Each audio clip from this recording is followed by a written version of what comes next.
Hello everyone, स्वागत है आप सभी का आपके अपने educational platform the content cloud पर। कैसे हैं आप सभी? आई होप आप सभी अच्छे होंगे एंड आप सभी की प्रिपरेशन अच्छे से चल रही होगी। जैसा कि आप सभी को पता है कि आपका जो एग्ज़ाम है वो अब आगे फर्दर कोई भी पोस्टपोन नहीं होगा, वो अपने तय समय यानी 30-31 जुलाई को कंडक्ट करवा ही लिया जाएगा। कुछ अगर स्टूडेंट सोच रहे हैं कि सीएट की वजह से या DSSB किसी की वजह से एग्ज़ाम आगे होगा, तो ऐसा बिल्कुल नहीं होगा। आप ऐसी उम्मीदें छोड़ दें और अपनी पढ़ाई पर ध्यान दें, जिसमें कि इस समय सबसे ज़रूरी है प्रैक्टिस एंड रिवीज़न। क्योंकि प्रैक्टिस जो है और रिवीज़न है, इससे आप कई प्रश्नों के बीच में से यानी कई प्रश्न हैं जो आपके सामने से गुजर जाते हैं, जिससे कि आपको जो भी प्रश्न नहीं आएगा तो आपका वो टॉपिक आपको रिवाइज़ कर लेंगे जाके। तो इस तरीके से आपको जो वीक और स्ट्रॉन्ग पॉइंट्स हैं, सब्जेक्ट्स हैं, टॉपिक्स हैं, आपको पता चल जाएंगे। अपना जो रिवीज़न है वो शुरू कर दें। एंड आज का जो ये क्लास है वो आपकी रीजनिंग और मैथ्स की होने वाली है। जनरल साइंस में आपके 10 क्वेश्चन रीजनिंग के, 10 क्वेश्चन मैथ्स के, 10 क्वेश्चन आपके हरियाणा जीके के आते हैं। Reasoning, maths and Haryana GK के कई सारे प्रैक्टिस सेट आपके HTET की प्लेलिस्ट में आपको मिल जाएंगे, तो आप उन्हें ज़रूर देख लीजिएगा। ओके, वीडियो को लाइक एंड शेयर ज़रूर कर दीजिएगा। बढ़ते हैं अपने क्वेश्चन नंबर 1 की ओर। क्वेश्चन नंबर जो आपका ये फर्स्ट है, रीजनिंग का क्वेश्चन है। आपको इतना तो पता ही लग गया होगा। नेक्स्ट आपका ये कोडिंग डिकोडिंग का है। आपको इन सभी ऑप्शंस को ध्यान में देखना है और इनमें से कौन सा ऑप्शन डिफरेंट है उस भिन्न ऑप्शन को टिक करना है, ठीक है। तो रीजनिंग के कोडिंग एंड डिकोडिंग के जो क्वेश्चंस हैं उन्हें सॉल्व करने के लिए आपको अल्फ़ाबेट्स की पोजिशनल वैल्यू बिल्कुल पता होनी चाहिए, उनके ऑपोजिट्स पता होने चाहिए। तो आपके लिए इन टाइप के प्रश्नों को करना इजी हो जाता है, राइट। अभी हम लोग जैसे फर्स्ट ऑप्शन को देखते हैं। सबसे पहले हम लोग फर्स्ट ऑप्शन को देखते हैं। आपको बोला है के, राइट, KQWC। अगर हम ध्यान से देखें तो के में जब हम के से क्यू पहुंचने के लिए KLMNOPQ यानी 6 आपको ऐड करना है। एक तो तरीका ये होता है कि आप काउंट करो बैठ के। दूसरा है कि के की पोजिशनल वैल्यू होती है 11 और क्यू की होती है 17। तो इसमें कितना जोड़ दिया है? 6 जोड़ दिया है, ठीक है। तो 11 में जब 6 ऐड करा तो 17th वैल्यू क्यू आ गया। सिमिलरली क्यू में जब आप 6 ऐड करा तो डब्ल्यू आ गया। यानी जब आपको डब्ल्यू की पोजिशनल वैल्यू पता होगी 23, तो 23 में आप 6 जोड़िए तो आपको मिल जाएगा सी, ठीक है। तो इस तरीके से +6 और +6 का यहाँ पे जो सीरीज़ है ये चल रही है। नेक्स्ट सिमिलरली हमें सारे ऑप्शंस देखने होंगे। चलिए अगला देख लेते हैं। नेक्स्ट क्वेश्चन है FLRY।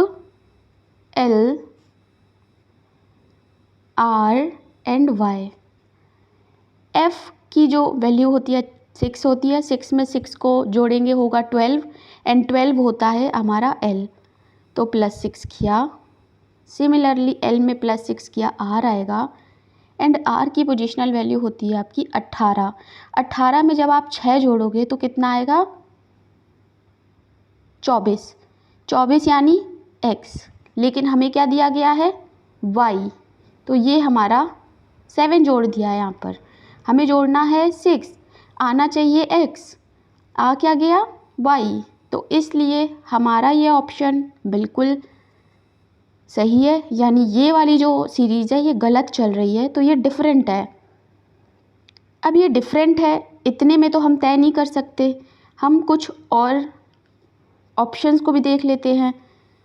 तो फोर्थ वाला ऑप्शन देखें तो R से X, D एंड J +6 चल रहा है। ये जो ऑप्शन है ये भी सही है। नेक्स्ट है NTZF। N में 6 जोड़ेंगे T मिलेगा, ठीक है। यहाँ भी 6 जोड़ेंगे एंड यहाँ भी 6 जोड़ेंगे। तो आपने देखा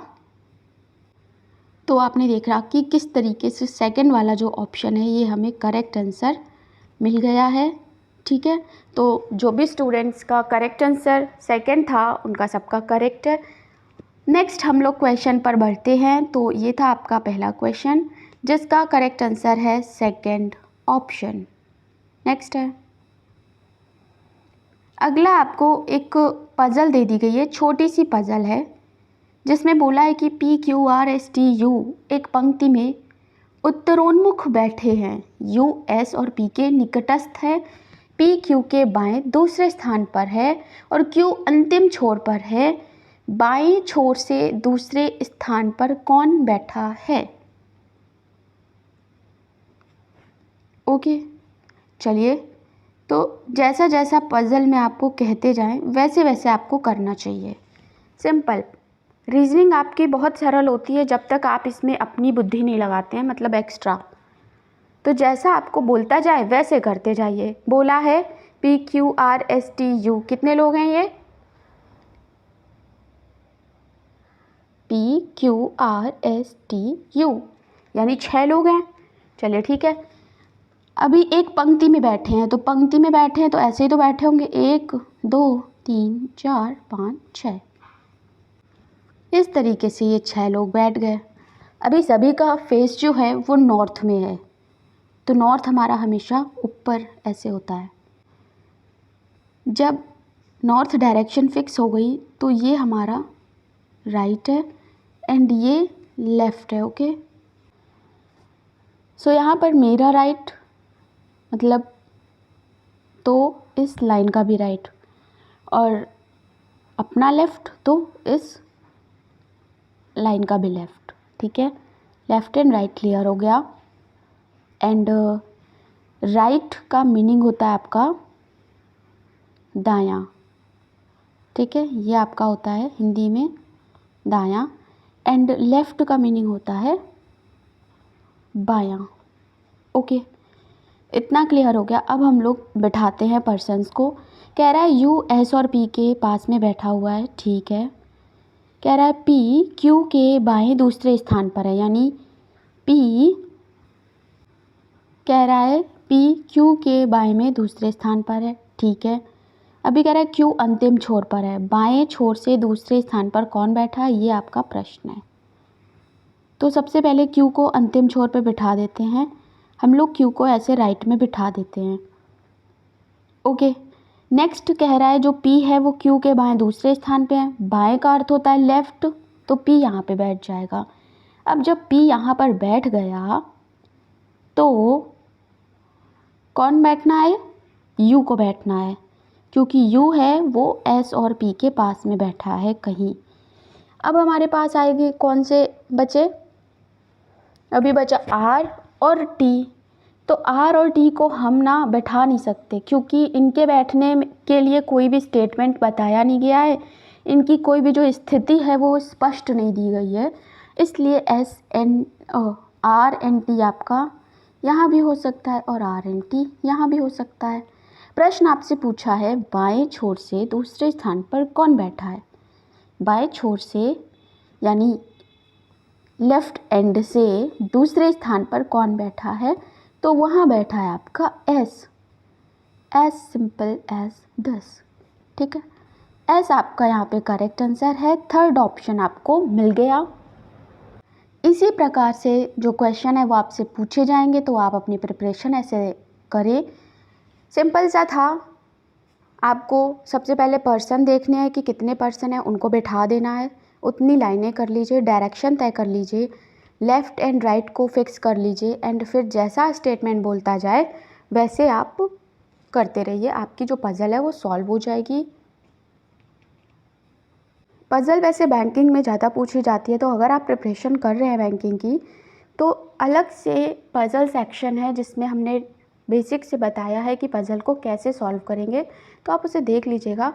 उसमें सर्कुलर, रेक्टेंगुलर, लीनियर हर टाइप की पज़ल बताई गई हैं। बढ़ते हैं अपने क्वेश्चन अगले पर। नेक्स्ट क्वेश्चन है कि 6 व्यक्ति PQRST वृत्ताकार रूप में खड़े हैं, लाइन से खड़े हैं। U S और B के बीच में खड़ा है, T P के निकटतम नहीं खड़ा है, P S और R के बीच में खड़ा है और T और R के बीच में कौन खड़ा है आपको बताना है। सबसे पहले आपको एक सर्कुलर इमेज ऐसे ड्रॉ कर लेनी है, या फिर आप ऐसे भी ऐसे कर सकते हैं। ये भी आपके 6 लोग बन गए, 1 2 3 4 5 6 7 8 हो गए यहाँ पर, ठीक है। लेकिन आप चाहें तो इसे ऐसे सर्कल बनाया और उसके बाद में 1 2 3 4 5 6 ऐसे कर दिया, ठीक है। या फिर 1 2 3 4 5 6 इस तरीके से आप दोनों ही डायग्राम सही हैं, आप बना सकते हैं, ठीक है। नेक्स्ट हम लोग इस वाले फिगर के साथ चलते हैं। कह रहा है US और T के बीच में खड़ा है। ओके, यहाँ पे आपका T मिसिंग है तो T लिख लीजिए। US और T के बीच में खड़ा है, यानी U यहाँ है और S और T के बीच में है, S और T के बीच में हो गया। नेक्स्ट लाइन कह रहा है कि T जो है वो P के निकटतम नहीं खड़ा है, यानी हमारा P जो है वो यहाँ पे किसी कीमत पे किसी भी कंडीशन में नहीं हो सकता, ठीक है, क्योंकि T जो है वो P के बगल में है ही नहीं। P S और R के बीच में खड़ा है, P S और R के बीच में खड़ा है तो हमारी P की जो पोजीशन है वो फिक्स हो गई, ठीक है। अभी हमने देखा कि हमारा Q बचा है तो Q जो है वो यहाँ पर आ जाएगा, राइट। तो इस तरीके से सभी पर्सन्स को, 6 व्यक्तियों को हमने वृत्ताकार रूप में यहाँ पर ऐसे खड़ा कर दिया है। अब हमसे जो प्रश्न पूछा है उस प्रश्न का उत्तर दे दीजिए कि T और R के बीच में कौन खड़ा है। T और R के बीच में कौन है, तो वो है आपका Q, यानी थर्ड वाला ऑप्शन करेक्ट हो जाएगा। इसलिए Q जो है वो थर्ड वाला हम टिक कर देते हैं। सो आपने देखा कि किस तरीके से आपसे पज़ल पूछी जाती हैं, इतनी ही सरल पूछी जाएंगी, ज़्यादा बिल्कुल भी टफ़ की ओर आप ना बढ़ें।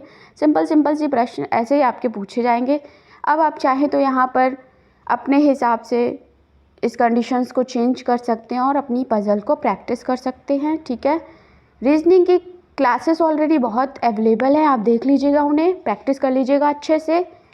नेक्स्ट क्वेश्चन की ओर हम लोग बढ़ते हैं। क्वेश्चन है, दिए गए समीकरण को सही बनाने के लिए दिए गए विकल्पों में से किन 2 संख्याओं को अंक में परस्पर प्रतिस्थापित किया जाना चाहिए। यानी दिए गए समीकरण को सही बनाने के लिए, यानी जो हमारे लेफ़्ट हैंड साइड में है वो राइट हैंड साइड में है, दोनों इक्वल हो जाएं, यानी -4 हमें बराबर मिल जाए, ऐसा किस कंडीशन में होगा। क्या होगा आपको बताना है। ओके, सो सिंपल है, हमें सभी ऑप्शंस को सही करना होगा और उसके पहले हमें BODMAS इसमें लगाना होगा। हर एक जो ऑप्शन है हमें, जैसे पहले ऑप्शन की बात करें तो उसमें दिया 36 और 8, यानी जहाँ पे आपका 36 लिखा है वहाँ पर आप लिख दें 8 divided by 6 plus 36 minus 2 into 5। अब इसको आप BODMAS के हिसाब से सॉल्व करिए। BODMAS का मतलब आपको पता ही होगा, ब्रैकेट्स। सबसे पहले आपका ये ब्रैकेट सॉल्व होता है, देन ये ब्रैकेट, देन ये ब्रैकेट, ठीक है।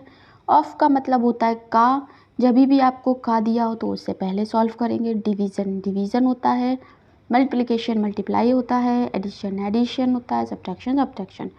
इस तरीके से आपको सभी ऑप्शंस को, अब जैसे सेकंड में बोला है, हम लोग सेकंड वाला देख लेते हैं। सेकंड में 2 और 6 का परिवर्तन कह रहा है, कर दो, तो जहाँ पर 6 है वहाँ पर 2 कर दो, जहाँ पर 2 है वहाँ पर 6 कर दो, सिंपल। जब आप इस तरीके से सॉल्व करेंगे तो आपको जो करेक्ट आंसर है वो मिलेगा सेकंड वाला। इन क्वेश्चन को आपको सॉल्व ही करना पड़ेगा, इसमें कोई और सेकंड तरीका नहीं है, कोई भी शॉर्टकट नहीं है। आपको हर हाल में सभी ऑप्शन को सॉल्व करना पड़ेगा, जिसमें कि आप एक ट्रिक लगा सकते हैं। एंड वो ट्रिक है आपकी कि सबसे पहले आप जो है वो थर्ड वाला ऑप्शन उठाएं, राइट। क्योंकि कई बार हमारा जो करेक्ट आंसर होता है वो ऑप्शन नंबर सी के साथ जाता है। इसलिए इन प्रश्नों को करने के लिए आप सबसे पहले थर्ड वाला ऑप्शन टिक करें, मतलब उठाएं, वैल्यू को चेंज करें, चेंज करने के बाद सॉल्व करें। अगर वो आता है तो सही है, अदरवाइज़ आप सेकंड वाला उठाएं, ठीक है। सेकंड वाला ऑप्शन, अंकों को परस्पर रिप्लेस करें एंड देन सॉल्व करें, तो आपको आपका ऐसे करेक्ट आंसर मिल जाएगा। और कोई रास्ता नहीं है, आपको सॉल्व करना ही पड़ेगा, ठीक है। सो जब आप 2 को 6 की जगह एंड 6 को 2 की जगह रखेंगे, सॉल्व करेंगे, तो आपको दोनों ही जो हमारी इक्वेशन है बराबर मिलेगी। -4 इधर भी होगा, -4 उधर भी होगा, ओके।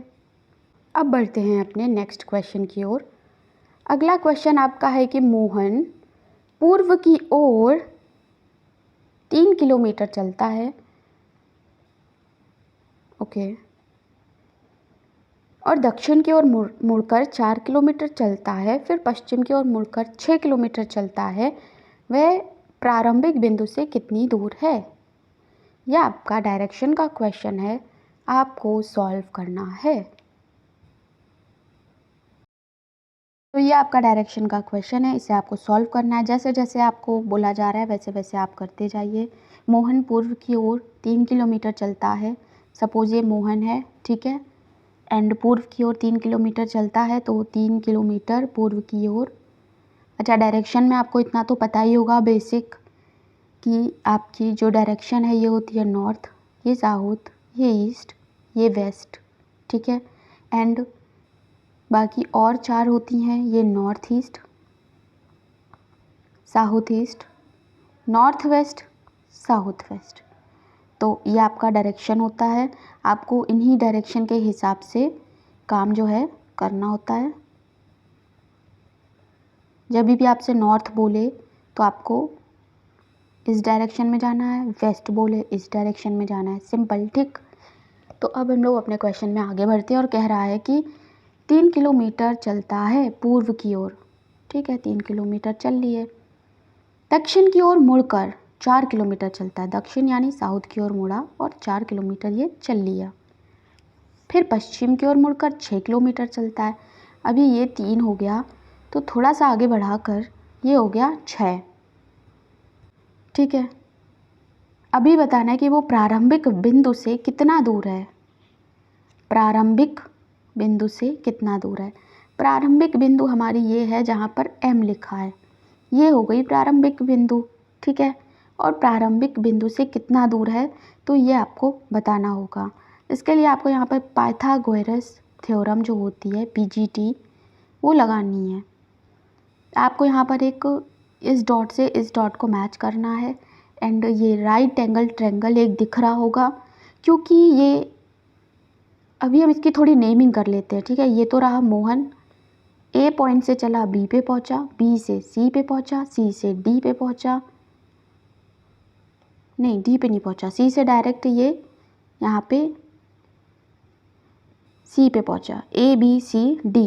अभी देखो क्या है कि एक सेकेंड, A B C यहाँ पे होगा D। एंड अब हम लोग पैरेलल चल रहे थे क्योंकि हमें ट्रायंगल फॉर्म करना होगा, तो A और B के बीच में जो ये दूरी है ये हमारी हो जाएगी E, ओके। अब हमारा देखना है कि BC जो है ये 4 किलोमीटर दिया गया है, बोल लो हाँ। अभी तो AE पैरेलल है इसके, तो ये भी हमारा 4 किलोमीटर हो जाएगा, हो गया, ठीक है। नेक्स्ट है AB 3 किलोमीटर है, तो EC भी 3 होगा। अभी क्योंकि ये टोटल 6 है ना, तो जब ये टोटल 6 है तो आधा इधर 3, आधा इधर 3। यहाँ से हमको हमारा DE पता चल गया, DE 3 किलोमीटर है। अभी यहाँ पर PGT लगा दो, यानी Pythagoras theorem. AD square is equal to AB AE square plus DE square. ठीक है, AD स्क्वायर तो हमें निकालना है, तो AD स्क्वायर AE यानी 4 का स्क्वायर प्लस 3 का square for AD square is equal to, आप समझ रहे हो, साथ साथ समझते जाइए।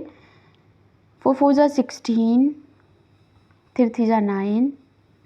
नेक्स्ट हो जाएगा AD square is equal to 16 plus 9 कितना होता है 25। AD के ऊपर स्क्वायर लगा इसलिए इस स्क्वायर को हटाओ और इधर बराबर के अंडर रूट लग जाएगा। अंडर रूट के बाद हमें जो हमारा AD है इसकी दूरी मिल गई 5, क्योंकि 5 5 ज़ा 25 होता है ना, 5 जो है वो √25 की वैल्यू निकल आई 5।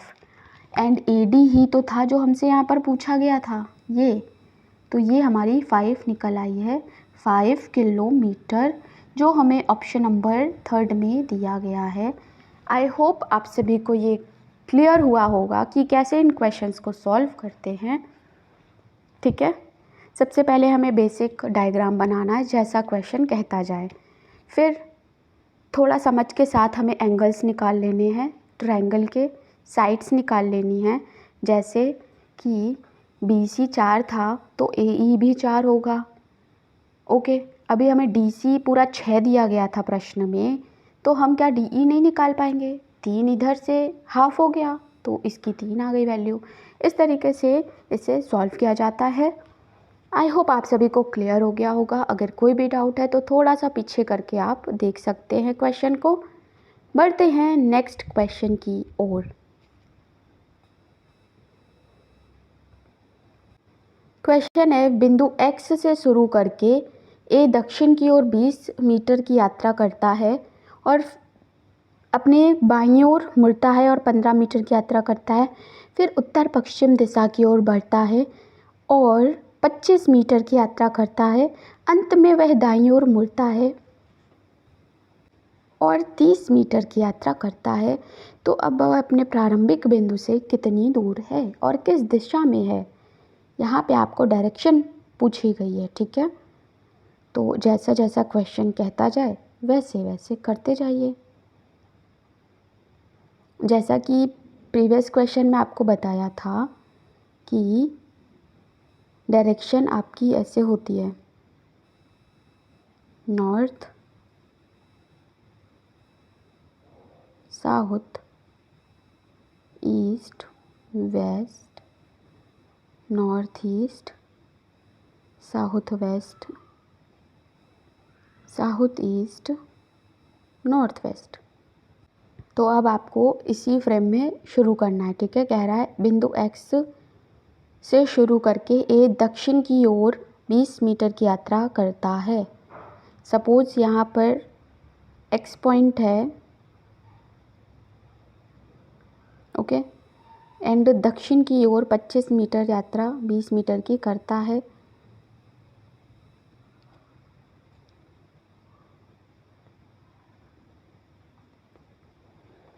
एक सेकेंड फिर से देखते हैं।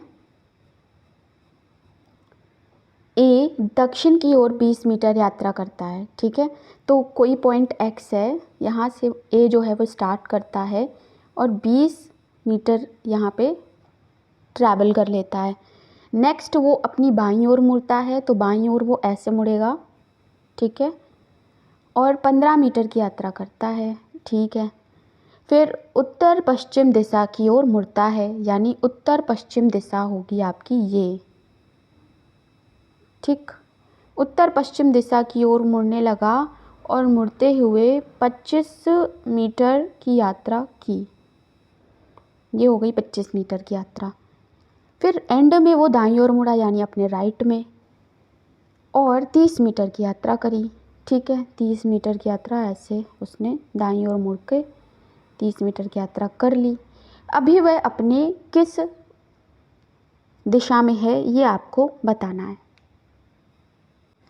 सो जैसा कि अब आपको दिख रहा होगा कि वो नॉर्थ ईस्ट डायरेक्शन में है। ठीक है, आप चाहते तो बिना नॉर्थ साउथ ईस्ट वेस्ट लिखकर भी इस प्रश्न को सॉल्व कर सकते थे, लेकिन आपने जब इसे इस फ्रेम में सॉल्व किया तो आपको क्लियरली दिख गया कि नॉर्थ ईस्ट डायरेक्शन है, यानी फर्स्ट ऑप्शन यहाँ पे आपका करेक्ट है। ठीक है, सो इस तरीके से क्वेश्चंस को आपको सॉल्व करना है। रीजनिंग के भले ही आपके 10 क्वेश्चन हैं, आपके बहुत सरल प्रश्न आएंगे, 10 में 10 आपको करने हैं, लेकिन ये तभी संभव होगा जब आपका पूरा फोकस एक जगह होगा। बिल्कुल टेंशन नहीं, बिल्कुल प्रेशर नहीं, कुछ भी नहीं, एकदम आराम से, कोई बिना विदाउट नर्वसनेस आपको सॉल्व करना है। कोई एग्ज़ाम हॉल का लोड नहीं लेना है, तो ही आप एक बार में सही आंसर निकालेंगे।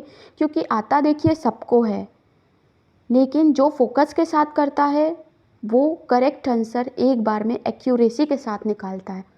लेकिन अभी आप अगर डाउट में, प्रेशर में, डर के साथ करेंगे तो आप 1 2 3 अटैम्प्ट तक ले जा सकते हैं एक ही क्वेश्चन में, तो टाइम की बर्बादी हो जाती है। इसलिए आपको रीजनिंग का एक एक क्वेश्चन बहुत ध्यान से करना है, जिससे आपका एक बार में ही सटीक आंसर आपको मिले। आई होप आप सभी को ये क्वेश्चन क्लियर हुआ हो। जिन्हें भी डाउट हो वो फिर से एक बार देख लें। नेक्स्ट क्वेश्चन आपका है कि एक ये कोडिंग डिकोडिंग का क्वेश्चन है। कूट भाषा में VOLLEY को WPMMFZ लिखा है, DON को EPO के रूप में लिखा है। उस भाषा में डेंसिटी को क्या लिखा जाएगा? डेंसिटी को क्या लिखा जाएगा? ओके, सो इन प्रश्नों को सॉल्व करने के लिए आपको सिंपल लिखना होता है VOLLEY। अभी ये कन्वर्ट होके क्या बना? W बना, P बना, और यहाँ पर M बना, F बना, Z बना। यहाँ पे जो स्मॉल लेटर का यूज़ हुआ है ना, ये आपको पूरी तरीके से कंफ्यूज करने के लिए और डराने के लिए किया गया है। ओवरऑल तो इसका कोई अर्थ नहीं है, सिंपल। ठीक है, अभी देखो V से आया W, V का जो पोजिशनल वैल्यू होती है वो 22 होती है, यानी 22। W की होती है 23। तो आपने देखा यहाँ पे +1 हुआ, यानी VW। O के साथ भी +1 हो रहा है, OP, LM, LM, EF, YZ। Simple +1 +1 +1 +1 चल रहा है। आपको यही फॉर्मेट अपना जो आपको क्वेश्चन दिया है उसमें लगाना है, यानी DENSITY।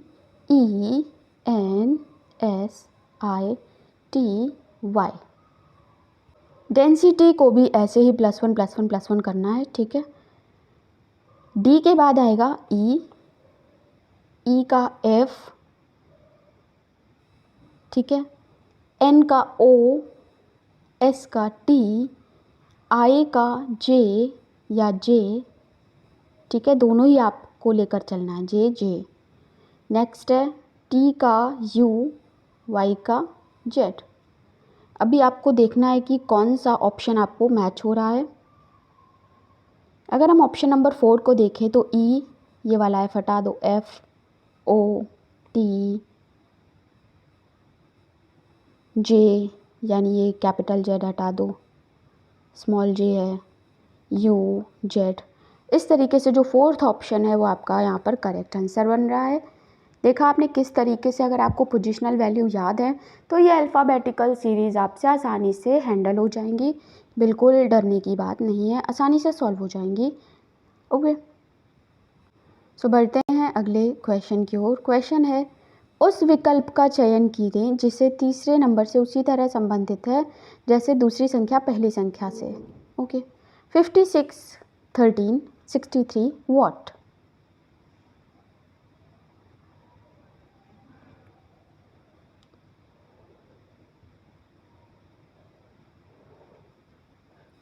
सो यहाँ पर एक सीरीज़ चल रही है, आपको वही सीरीज़ इसके साथ लगानी है। 56 की बात करें तो यहाँ पर हुआ है 5 स्क्वायर -6 × 2, यानी 25 - 12 यानी 13। ठीक है, इस तरीके से ये 13 ले आया। अब हमें भी 63 के साथ यही करना पड़ेगा। चलिए 63 के साथ करते हैं। 63 की बात करें तो 6 का स्क्वायर माइनस 3 इंटू 2, 6 6 होता है 36 माइनस 6 यानी 30 आपको थर्ड वाले ऑप्शन में मिल रहा है, इसलिए ये करेक्ट आंसर हो जाएगा। बढ़ते हैं अपने क्वेश्चन नंबर 9 की ओर। अगला जो क्वेश्चन नंबर 9 है, इसमें क्या है कि आपको एलसीएम निकालना है। आपको डेसिमल की संख्या दे दी गई है, अब आपको इन्हीं डेसिमल नंबर्स का एलसीएम निकालना है। तो अगर आपको आता होगा तो ये आप बहुत जल्दी कर लेंगे, अगर आपको नहीं आता होगा तो आप हिट करेंगे क्वेश्चन को, बार बार कोशिश करेंगे कि शायद आ जाए, नहीं आएगा तो फिर आप छोड़ देंगे, आपका टाइम वेस्ट होगा। अब इतना सब करने की क्या ज़रूरत है, चलिए सीधे से सॉल्व करने का तरीका जान लेते हैं, है ना। आपको जो संख्याएं दी गई हैं 0.7, 0.35, 1.05, इन्हें आप भिन्न में बदल लो। चलो बदल लेते हैं। 0.7 को लिखेंगे 7/10, फिर लिखेंगे 35/100, फिर लिखेंगे 105/100। अभी ये सिर्फ इतना ही नहीं, ये और सरल रूप आएगा इसका, तो इसका और सरल रूप जान लेते हैं। 7/10, 7/20 और 21/20, ये जो है ये सरल रूप है भिन्न का। तो चलिए हम लोग इसी से ही शुरुआत करते हैं। हमें इसका सरल रूप आपको दिख रहा होगा, आपने सॉल्व करा है। 7/10, 7/20 और 21/20। अभी आपको क्या करना है, जितना भी अंश है, अंश यानी न्यूमरेटर का एलसीएम ले लेना है, ठीक है, एंड डिनोमिनेटर का हर का HCF निकाल लेना है। ओके, सो आपके एलसीएम, आपका जो न्यूमरेटर है वो है क्या, 7 7 21। इसका एलसीएम कितना आएगा, इसका एलसीएम आएगा 21। अभी डिनोमिनेटर दिया है 10 20 20, इसका HCF आएगा यानी मा सा पा 10, ठीक है। अभी जो हमारे फाइनल फैक्टर बना, भिन्न बनी है फ्रैक्शन, वो है 21/10। जब आप इसे सॉल्व करेंगे तो आएगा 2.1, बस यही 2.1 तो हमारा आंसर है। सेकंड ऑप्शन में आपको ये मिल जाता है। ओके, तो देखा आपने किस तरीके से, इस तरीके से आपके इक्वेशन सॉल्व किए जाते हैं। एक बार फिर से रिवाइज कर देते हैं पूरा। सबसे पहले आपको जो क्वेश्चन में डेसिमल में दी है संख्या, इन्हें आप सिंपल फ्रैक्शन में कन्वर्ट करें। सिंपल फ्रैक्शन जब आ जाए तो फिर आप उसका जो न्यूमरेटर है उन सब का एलसीएम निकाल लें, एंड जो डिनोमिनेटर है उसका एचसीएफ निकाल लें। अब एलसीएम एंड एचसीएफ लेना तो आपको आता ही होगा। फिर जो फाइनल आपको नंबर्स मिले उन्हें आप फ्रैक्शन में लिखें, सॉल्व करें, आपका आंसर आ जाएगा, ठीक है। नेक्स्ट क्वेश्चन है, यदि किसी वृत्त की त्रिज्या 7 गुना बढ़ा दी जाए तो उसकी परिधि उसकी पिछली परिधि से कितना गुना हो जाएगी। यदि किसी वृत्त की त्रिज्या 7 गुना बढ़ा दी जाए, देखिए सिंपल सा फॉर्मूला हम जानते हैं परिधि का, यानी सरकमफ्रेंस होता है C, जिसका फॉर्मूला हम लोग जानते हैं C = 2πr, ठीक है।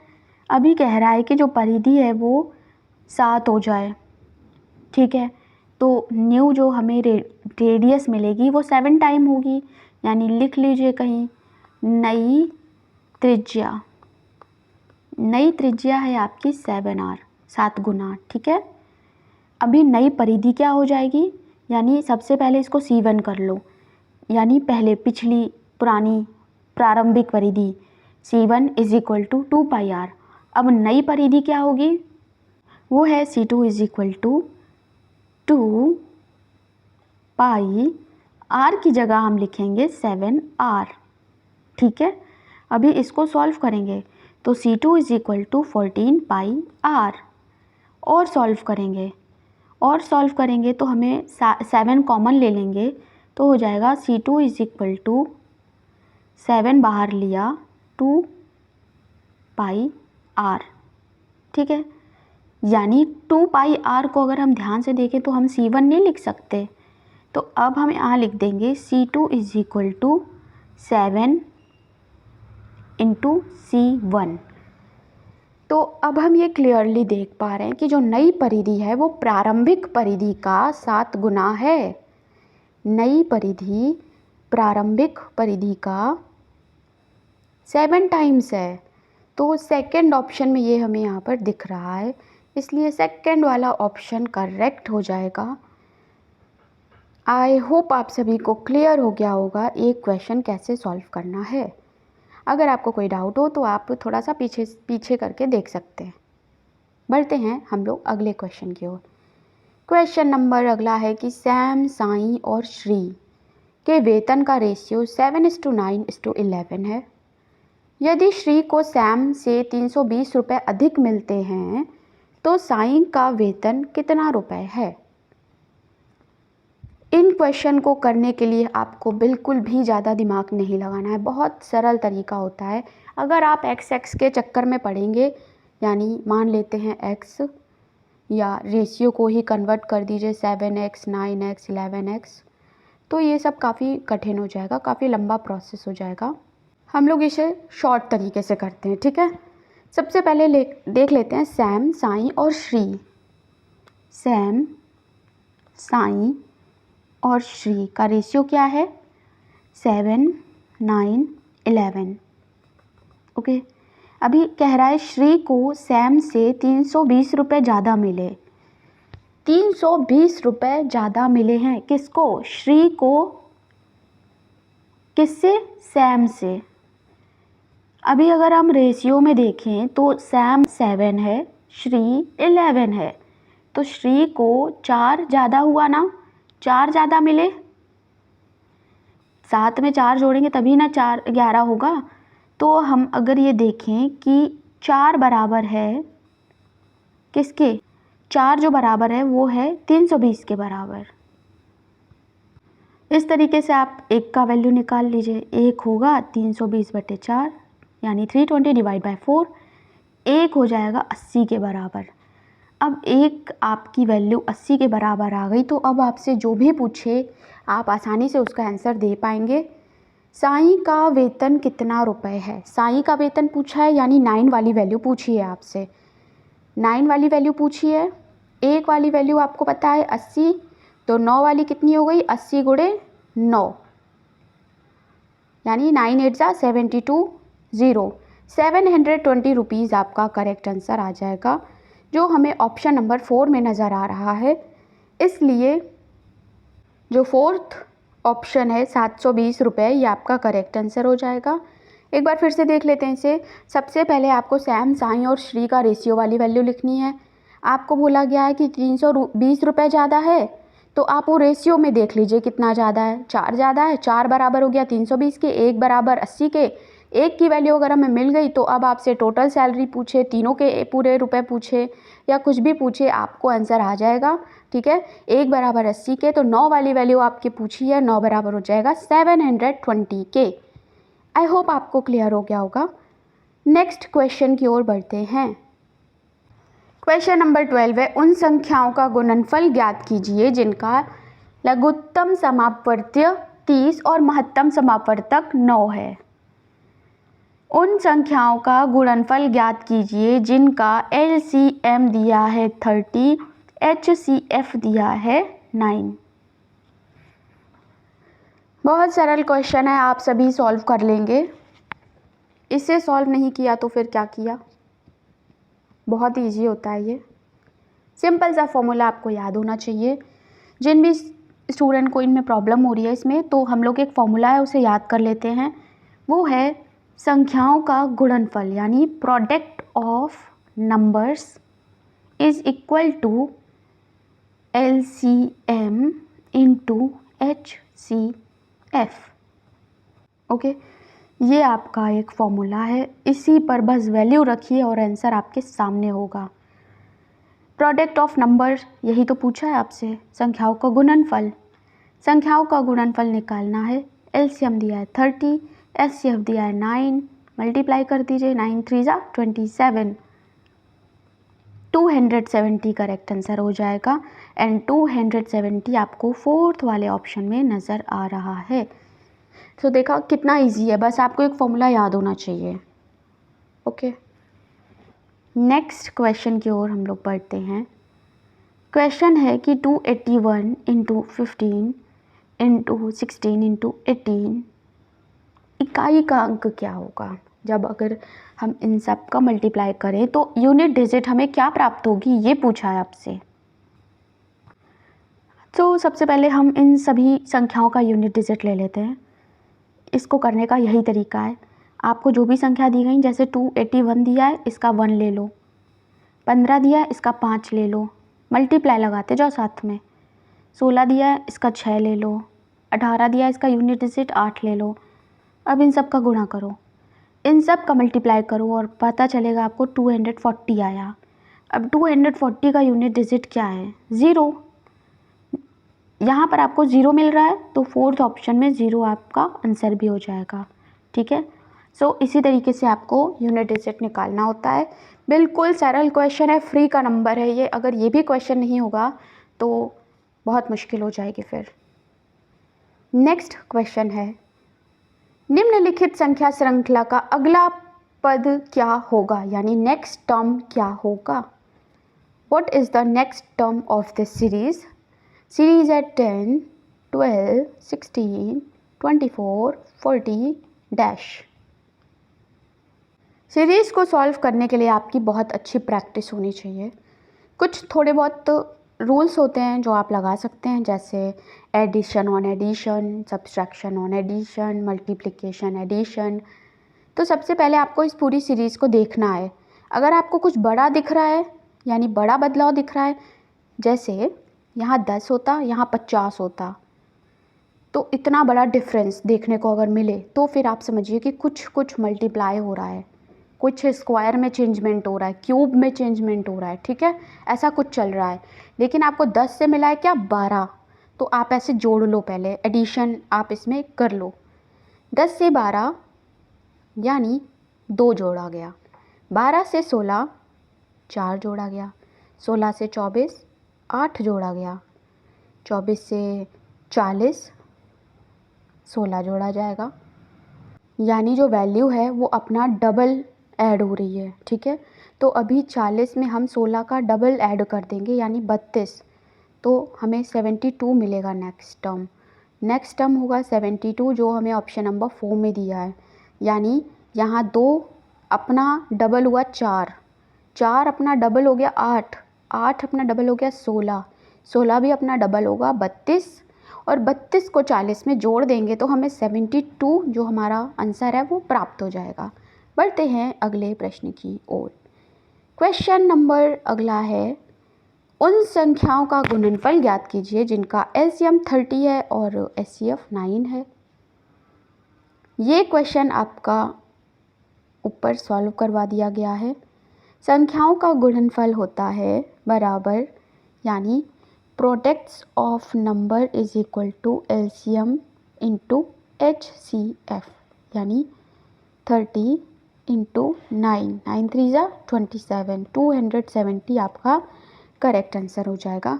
जब भी आपसे पूछे कि संख्याओं का गुणनफल निकालो, तो संख्याओं का गुणनफल निकालने का रूल होता है, फॉर्मूला होता है, याद कर लीजिए कि जो भी आपको लघुत्तम समापवर्त यानी एलसीएम दिया है और एचसीएफ दिया है, उन दोनों वैल्यू का मल्टीप्लाई कर देंगे तो आपको जो प्रोडक्ट है वो फाइंड आउट मिल जाएगा। ठीक है, सो आई होप आप सभी को पता चल गया हो कि किस प्रकार के क्वेश्चन आपसे रीजनिंग एंड मैथ्स में पूछे जाएंगे। इतने ही सरल पूछे जाएंगे, आप बिल्कुल भी फिक्र ना करें कि बहुत कुछ कठिन पूछा जाएगा। तो जनरल स्टडीज़ के 30 में 30 नंबर पक्के करने के लिए आप एचटेट की प्लेलिस्ट को पूरा देख लें। रीजनिंग, मैथ्स एंड हरियाणा जी के करंट अफेयर्स की क्लासेस आपको करवाई गई हैं। सो अगर आपने नहीं देखी है तो देख लीजिएगा। वीडियो को लाइक शेयर कर दीजिएगा। चैनल पर पहली बार आए तो चैनल से जुड़ जाइएगा। नेक्स्ट मिलते हैं। नेक्स्ट क्लास में आपके साथ। तब तक के लिए कमेंट सेक्शन में बताना बिल्कुल ना भूलें कि आपने कितने क्वेश्चन इसमें सही करे, ओके, कितने आपको न्यू लगे। सो मिलते हैं नेक्स्ट क्लास में। Thanks for watching.